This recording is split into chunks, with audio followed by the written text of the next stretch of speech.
오늘 하나님 말씀은 열왕기하 17장 말씀입니다. 우리 계속 이어서 열왕기하 말씀을 보고 있습니다. 열왕기하 17장 7절부터 18절까지 말씀을 읽겠습니다.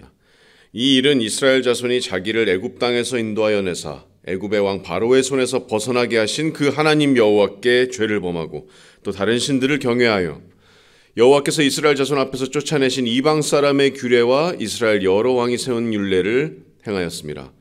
이스라엘의 자손이 점차로 불의를 행하여 그 하나님 여호와를 배역하여 모든 성읍의 망대로부터 견고한 성에 이르도록 산당을 세우고 모든 산 위에와 모든 푸른 나무 아래에 목상과 아세라상을 세우고 또 여호와께서 그들 앞에서 물리치신 이방 사람 같이 그곳 모든 산당에서 분향하며 또 악을 행하여 여호와를 경노하게 하였으며 또 우상을 섬겼으니 이는 여호와께서 그들에게 행하지 말라고 말씀하신 일이라.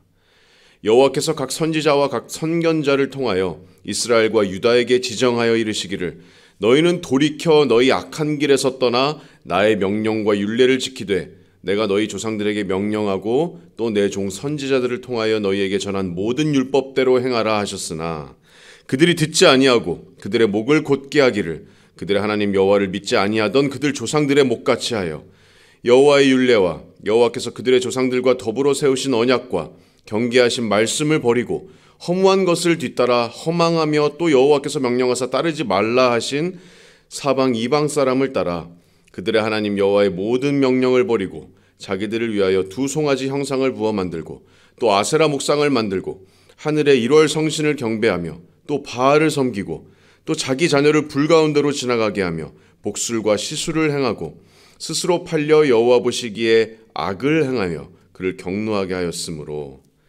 여호와께서 이스라엘에게 심히 노하사 그들을 그의 앞에서 제거하시니 오직 유다 지파 외에는 남은 자가 없으리라. 아멘. 하나님 말씀입니다. 여러분 방금 읽었다시피 오늘 열왕기하 17장은 정말 슬픈 기록입니다. 왜냐하면 바로 한 나라가 멸망하는 역사의 기록이기 때문입니다. 기원전 722년에 북이스라엘이 아수르에 의해서 멸망하고 맙니다. 17장 5절과 6절을 보시면 5절에 아수르 왕이 올라와 그 온 땅에 두루 다니고 사마리아로 올라와 그곳을 3년간 에웠었더라. 6절에 보시면 호세아 제9년에 아수르 왕이 사마리아를 점령하고 이스라엘 사람을 사로잡아 아수르로 끌어다가 고산 강가에 있는 할라와 하볼과 메대 사람의 여러 고을에 두었더라. 이렇게 말씀합니다. 북이스라엘은 아수르에게 완전히 무너집니다. 그리고 백성들은 그들을 침략한 아수르의 포로로 끌려가게 됩니다. 저기 말씀에 보면 북이스라엘의 마지막 왕은 호세아입니다. 호세아에 대한 기록은 이후에는 어떤 이야기도 전해지지 않아요. 또 이 마지막 왕 호세아도 2절 말씀에 보시면 17장 2절을 보시면 여호와께서 보시기에 악을 행했던 그런 왕이었습니다. 조선왕조 500년의 역사도 일제의 침략 때문에 이렇게 막을 내렸듯이 이 북이스라엘 왕조도 이렇게 망합니다. 역사 속으로 사라지게 됩니다. 그럼 질문이 있습니다. 하나님의 백성인데 하나님의 제사장의 나라로 택함을 받은 백성과 나라인데 도대체 왜 이렇게 되었는가? 북이스라엘 백성들의 마음 가운데도 이런 질문이 있었을 겁니다. 우리나라가 도대체 왜 망하게 되었는가? 우리가 왜 이렇게 멸망하게 되었는가? 여러분 북이스라엘이 왜 멸망했나요? 간단한 답은 하나님께서 북이스라엘을 심판하셨기 때문입니다. 그런데 오늘 본문 말씀은 더 구체적으로 북이스라엘 사람들의 마음 가운데 우리나라가 왜 망했는가에 대한 구체적인 이유를 우리에게 기록하고 있습니다. 오늘 말씀에는 북이스라엘이 나라가 망한 세 가지 영적인 이유 또 그 영적인 죄들을 기록하고 있습니다. 오늘 그 세 가지 그 죄들을 우리가 좀 되짚어보고 저와 여러분도 교훈을 얻기를 원합니다. 우리도 이런 죄에서 멀어지는 그런 삶으로 말씀으로 인도되어지기를 원합니다. 오늘 말씀은 왜에 대한 대답입니다. 왜 망했는가? 왜 하나님께서 택하신 백성과 나라가 왜 망했는가? 우리가 왜 망했나요? 우리 나라가 왜 망했습니까? 어떤 죄 때문에 망했습니까? 첫 번째로는 감사하지 않는 죄를 우리가 생각해 볼 수 있습니다. 17장 7절 상반절을 보시면요. 이 일은 이스라엘 자손이, 자 5절 6절에 이제 아수르 왕이 3년간 에워싸고 나라가 멸망하고 백성들이 사로잡혀간 이 일은 7절 말씀에 이스라엘 자손이 자기를 애굽 땅에서 인도하여 내사 애굽의 왕 바로의 손에서 벗어나게 하신 그 하나님 여호와께 죄를 범하고, 자 이렇게 시작합니다. 북이스라엘의 호세아 왕이 이제 영적으로 하나님 앞에 악을 행하던 왕이었는데, 북이스라엘의 문제가 단지 이 호세아 왕 한 명만의 문제가 아니었어요. 여기 7절 상반절을 보시면 이 일은 호세아가로 시작하지 않습니다. 이 일은 주어가 누구죠 지금? 이스라엘 자손입니다. 이스라엘 자손의 문제였습니다. 이스라엘 자손의 영적인 문제였어요. 자, 이스라엘 자손이 누구에게 죄를 범했다고 하죠? 자기를 애굽 땅에서 인도하여 내사 애굽의 왕 바로의 손에서 벗어나게 하신 그 하나님 여호와께 죄를 범했습니다. 하나님 여호와에 대한 수식어가 엄청나게 길어요. 이스라엘 자손이 자기를 애굽 땅에서 인도하여 내사 애굽의 왕 바로의 손에서 벗어나게 하신 그 하나님 여호와께. 왜 이렇게 지금 수식어를 길게 기록할까요? 하나님의 놀라우신 그 출애굽의 은혜가 어떤 것이었습니까? 애굽에 10가지 재앙을 내리시고 또 6월절을 통해서 이스라엘 백성들을 보호하시고 또 홍해를 가르시면서 이스라엘 백성들을 구원해내신 그 수많은 하나님의 구원의 은택을 부각함과 동시에 그 하나님의 은혜와 은택을 전부 다 잊어버린 이스라엘 자손의 죄를 부각시키기 위함입니다. 사랑하는 성도 여러분, 감사하지 않는 거 우리가 큰 잘못이라고 생각하지 않을지 몰라요. 불평불만 안 하는 거, 감사하지 않는 거, 우리가 불평불만 하는 거, 감사하지 않는 거, 우리가 늘상 하는 거라고 이렇게 가볍게 생각할지 모르겠지만, 여러분, 감사하지 않는 죄, 한 나라를 멸망으로 이끈 죄입니다. 감사하지 않는 죄의 본질은 하나님께서 부어주신 그 은혜를 모독하는 일입니다.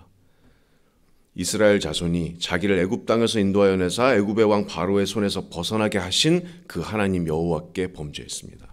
은혜를 전부 다 잊어버리고 하나님의 은혜를 가볍게 여기고 하나님의 은혜를 모독하는 죄가 바로 감사하지 않는 죄입니다. 우리가 상과 말씀 나눔 이렇게 인터뷰를 하더라도 우리가 감사 제목 항상 10개를 나누잖아요.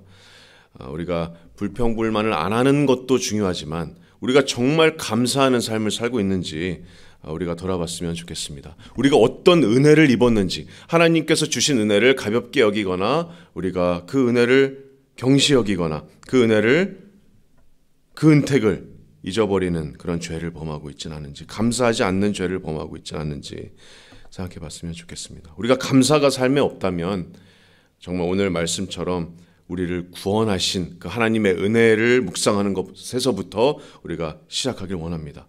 영원한 지옥과 사망에서 아무런 값없이 우리를 건져주신 우리 주 예수 그리스도의 십자가와 부활의 그 은혜부터 우리가 감사함으로 시작했으면 좋겠습니다. 그 경이로운 구원의 은혜를 찬양함으로부터 감사가 그 십자가와 부활에서 우리의 삶에서 흘러 넘치기를 소망합니다.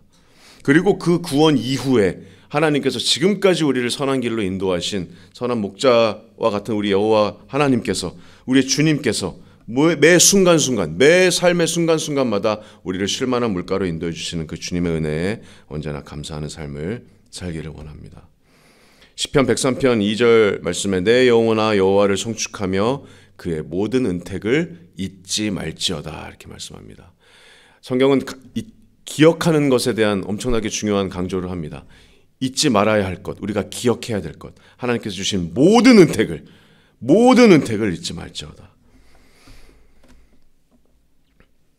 이스라엘이 망한 이유는 감사하지 않는 죄였습니다. 두 번째로 이스라엘이 망한 이유는 그들이 이 죄 중에서 가장 중요한 부분입니다. 그들이 바로 우상을 섬겼기 때문입니다. 7절 하반절을 보시면 7절이 이렇게 시작하죠. 이 일은 이스라엘 자손이 자기를 애굽 땅에서 인도하여 내사 애굽의 왕 바로에서 손에서 벗어나게 하신 그 하나님 여호와께 죄를 범하고 또 다른 신들을 경외하며 이렇게 시작합니다. 다른 신들을 경외하며. 이 앞에 말씀과 너무 대비되는 그런 기록이죠. 논리적이지도 않습니다. 하나님의 이렇게 큰 구원의 은혜를 입었다면, 이런 큰 은혜를 받았다면 당연히 하나님만을 경외해야 되고 하나님께 감사해야 되고 하나님만 예배해야 했을 텐데 다른 신들을 경외했다라고 기록하고 있습니다. 하나님께서 이스라엘에게 주신 첫 계명을 범하는 범죄입니다. 출애굽기 20장 20절 출애굽기 20장 1절부터 3절 말씀에 하나님께서 율법을 주실 때, 십계명을 주실 때 하나님이 이 모든 말씀으로 말씀하여 이르시되 나는 너를 애굽 땅 종되었던 집에서 인도하여 낸 내 하나님 여호와니라. 3절에 너는 나 외에는 다른 신들을 내게 두지 말라. 이것이 첫 번째 계명이었습니다. 하나님께 감사하지 못하고 하나님의 구원의 은혜를 경시하고 그 은혜를 결국에는 모독한 결과가 우상을 숭배하는, 다른 신들을 숭배하는 결과로 이어집니다. 자, 그래서 또 다른 신들을 경배하며, 자, 8절부터 12절까지 자, 어떤 결과가 나왔는지 한번 계속 읽어보겠습니다. 여호와께서 이스라엘 자손 앞에서 쫓아내신 이방 사람의 규례와 이스라엘 여러 왕이 세운 율례를, 악한 왕들이 세운 율례를 행하였습니다. 이스라엘 자손이 점차로 불의를 행하여 그 하나님 여호와를 배역하며 모든 성읍의 망대로부터 견고한 성에 이르도록 산당을 세우고 모든 산 위에와 모든 푸른 나무 아래에서 목상과 아세라상을 세우고 또 여호와께서 그들 앞에서 물리치신 이방 사람 같이 그곳 모든 산당에서 분향하며 또 악을 행하여 여호와를 경노하게 하였으며 또 우상을 섬겼으니 12절 말씀에 이는 여호와께서 그들에게 행하지 말라고 말씀하신 일이라. 여로보암의 왕 때부터 시작된 이런 산당 제사, 우상의 형상에게 제물을 바치는 이런 악한 범죄가 세대를 거쳐서 이렇게 내려왔습니다. 이 우상 숭배의 죄가 어떻게 이렇게 발전이 되게 되는지, 자, 9절 말씀에 보시면 이스라엘 자손이 점차로 불의를 행하여 이렇게 말씀합니다. 자, 점차로라는 이런 부사는 아주 오랫동안 이 죄와의 타협을 해왔던 이스라엘의 모습을 묘사합니다. 이 우상 숭배의 죄가 이게 뭐 단순간에 그냥 한순간에 일어나는 일이 아니라 점차로 일어나는 일입니다. 점차로. 겉으로 드러나게 되는 죄는 여러분 작게 시작합니다. 마음에서부터 시작해요. 마음 한구석에서부터 시작합니다. 감사하지 못하고 불평불만하고 하나님을 신뢰하지 못하고 그게 결국 점차로 다른 신을 예배하기까지 이르릅니다.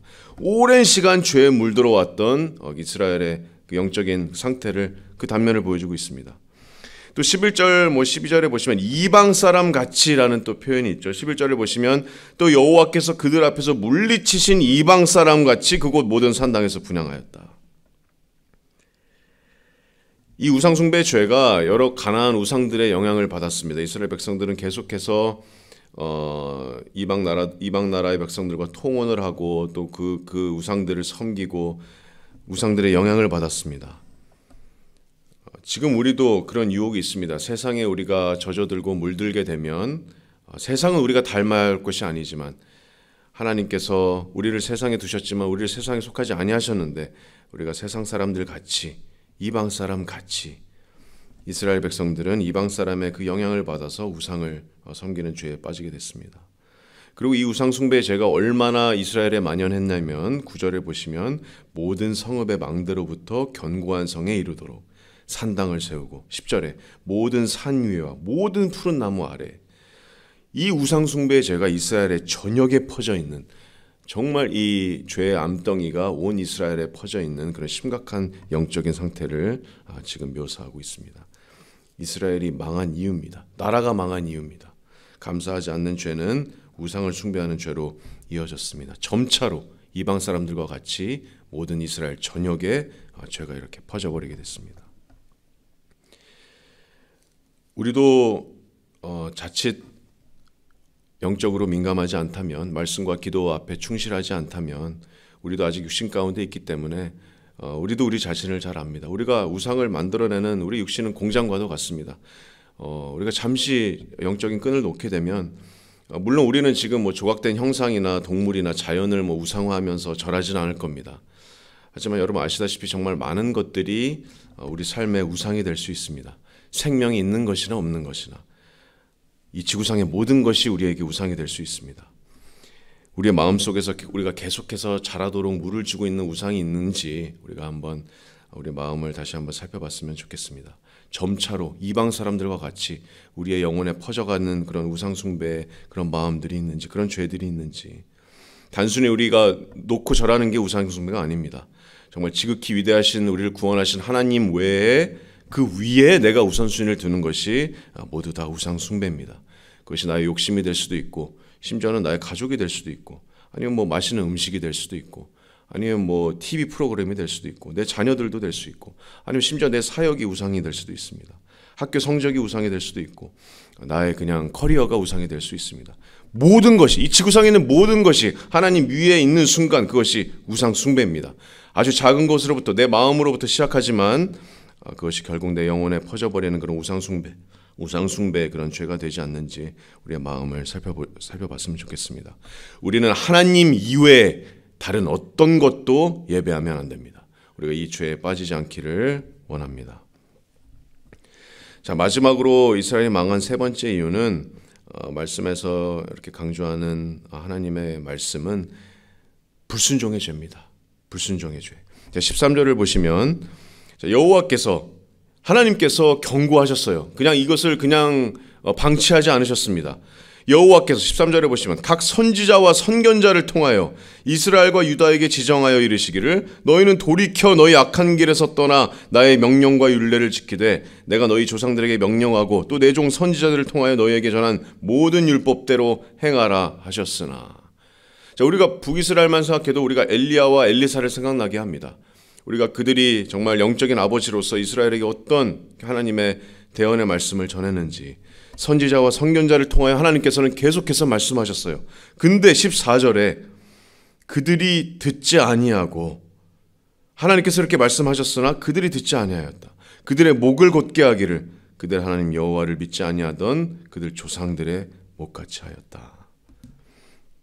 그래서 15절부터 17절까지 계속 보시면 여호와의 율례와 여호와께서 그들의 조상들과 더불어 세우신 언약과 경계하신 말씀을 버려버렸다. 허무한 것을 뒤따라 허망하며 또 여호와께서 명령하사 따르지 말라고 하신 사방 이방 사람을 따라서 하나님 여호와의 모든 명령을 버리고 자기들을 위하여 두 송아지 형상을 부어 만들고 아세라 목상을 만들고 하늘의 1월 성신을 경배하며 바알을 섬기고 또 자기 자녀를 불가운데로 지나가게 하며 복술과 사수를 행하고 스스로 팔려 여호와 보시기에 악을 행하여 그를 경노하게 하였다.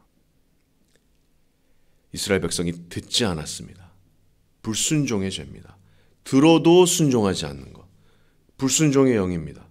목이 곧다는 말은 출애굽 당시에도 모세가 이스라엘 백성들에게 자주 하던 말입니다. 너희는 목이 곧은 백성들이다. 내 마음대로 하려고 하는 겁니다. 하나님의 말씀, 명백한 말씀이 분명히 있어도 내 마음대로 하려고 하는 죄, 듣지 않는 죄, 말씀을 들어도 행하지 않는 죄.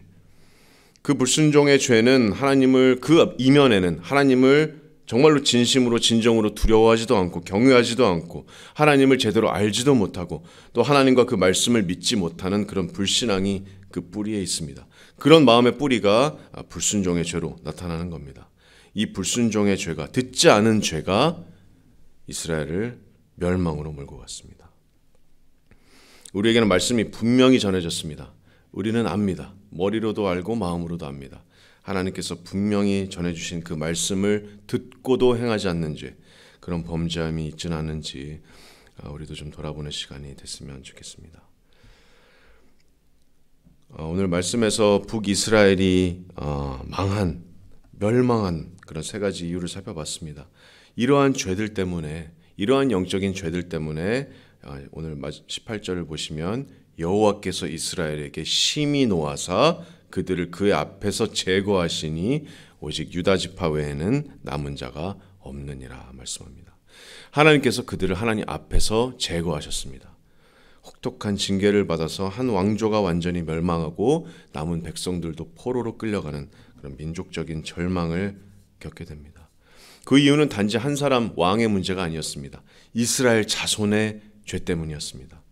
구원의 은혜를 받고도 감사하지 않는 죄, 하나님의 은혜를 모독하는 죄, 또 그 죄가 이어져서 우상을 섬기는 죄로 이어졌습니다. 그리고 하나님께서 경고하셨으나 그 말씀을 듣지 않는 불순종의 죄로 이스라엘이 결국 하나님 앞에서 제거되게 됩니다. 하나님께서 이스라엘을 나중에 회복하시지만 하나님께서 혹독한 징계를 주셨습니다. 이 말씀으로 우리도 교훈을 받기를 원합니다. 우리가 이런 죄들에서 멀어지기를 원합니다. 한 나라를 멸망으로 이끈 이런 죄들에서 우리가 반드시 멀어지기를 원합니다. 우리는 이 죄들을 완전히 역행해서 하나님께 정말 감사하는 그런 삶을 살았으면 좋겠습니다. 언제나 하나님께 감사하는 삶, 불평불만 없는 삶, 불평불만 안 하는 것뿐만 아니라 정말 하나님께 감사하는 삶, 구원의 감사에서부터 시작해서 모든 하나님께서 주신 그 모든 은택을 감사하는 삶, 그리고 또 언제나 하나님만을 섬기는 삶, 하나님 이외에 어떤 것도 그 위에 두지 않는 삶, 오직 하나님만을 섬기고 예배하는 삶, 하나님께 모든 것을 드리는 삶, 그런 삶으로 인도되었으면 좋겠습니다. 또 하나님께서 말씀하신 그 말씀에 우리가 전적으로 순종하는 삶, 그런 삶을 사는 저와 여러분들이 되었으면 좋겠습니다. 그러므로 우리가 하나님과의 풍성한 교제 안에서 정말 순종의 축복과 열매, 또 구원의 확신을 풍성히 누리는 저와 여러분들이 되시기를 주님의 이름으로 축복합니다.